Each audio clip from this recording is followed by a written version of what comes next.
Mark chapter 7. Then the Pharisees and some of the scribes came together to him, having come from Jerusalem.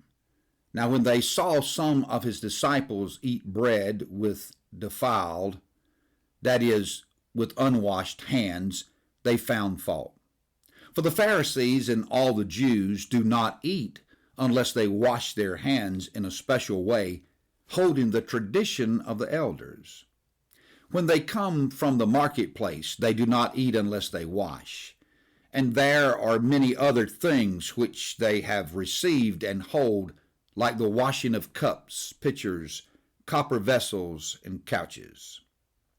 Then the Pharisees and scribes asked him, "Why do your disciples not walk according to the tradition of the elders, but eat bread with unwashed hands?" He answered and said to them, "Well did Isaiah prophesy of you, hypocrites, as it is written, 'This people honors me with their lips, but their heart is far from me. And in vain they worship me, teaching as doctrines the commandments of men. For laying aside the commandment of God, you hold the tradition of men, the washing of pitchers and cups, and many other such things you do." He said to them, "All too well, you reject the commandment of God, that you may keep your tradition. For Moses said, 'Honor your father and your mother,' and 'He who curses father or mother, let him be put to death.'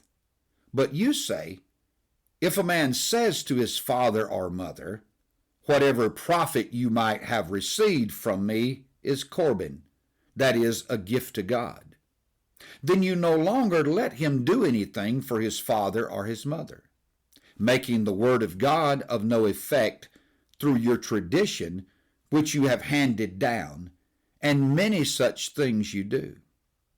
When he had called all the multitude to himself, he said to them, "Hear me, every one, and understand. There is nothing that enters a man from outside which can defile him, but the things which come out of him, those are the things that defile a man. If anyone has ears to hear, let him hear." When he had entered a house away from the crowd, his disciples asked him concerning the parable. So he said to them, "Are you thus without understanding also? Do you not perceive that whatever enters a man from outside cannot defile him? Because it does not enter his heart, but his stomach, and is eliminated, thus purifying all foods." And he said, "What comes out of a man, that defiles a man. For from within, out of the heart of men, proceed evil thoughts, adulteries, fornications, murders, thefts, covetousness, wickedness, deceit, lewdness, an evil eye, blasphemy, pride, foolishness. All these evil things come from within and defile a man." From there he arose and went to the region of Tyre and Sidon. And he entered a house and wanted no one to know it, but he could not be hidden. For a woman whose young daughter had an unclean spirit heard about him, and she came and fell at his feet. The woman was a Greek, a Syrophoenician by birth, and she kept asking him to cast the demon out of her daughter.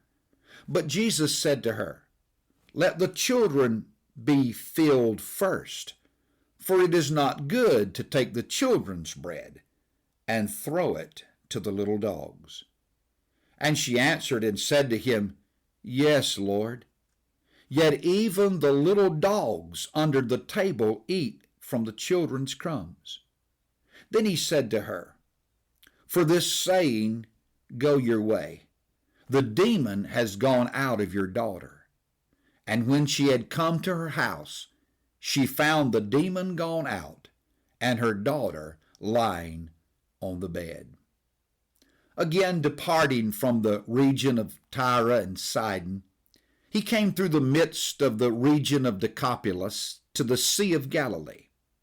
Then they brought to him one who was deaf and had an impediment in his speech, and they begged him to put his hand on him. And he took him aside from the multitude, and put his fingers in his ears, and he spat and touched his tongue. Then he, looking up to heaven, he sighed, and he said to them, Ephatheth, that is, be opened. Immediately his ears were opened, and the impediment of his tongue was loosed, and he spoke plainly. Then he commanded them that they should tell no one. But the more he commanded them, the more widely they proclaimed it. And they were astonished beyond measure, saying, He has done all things well.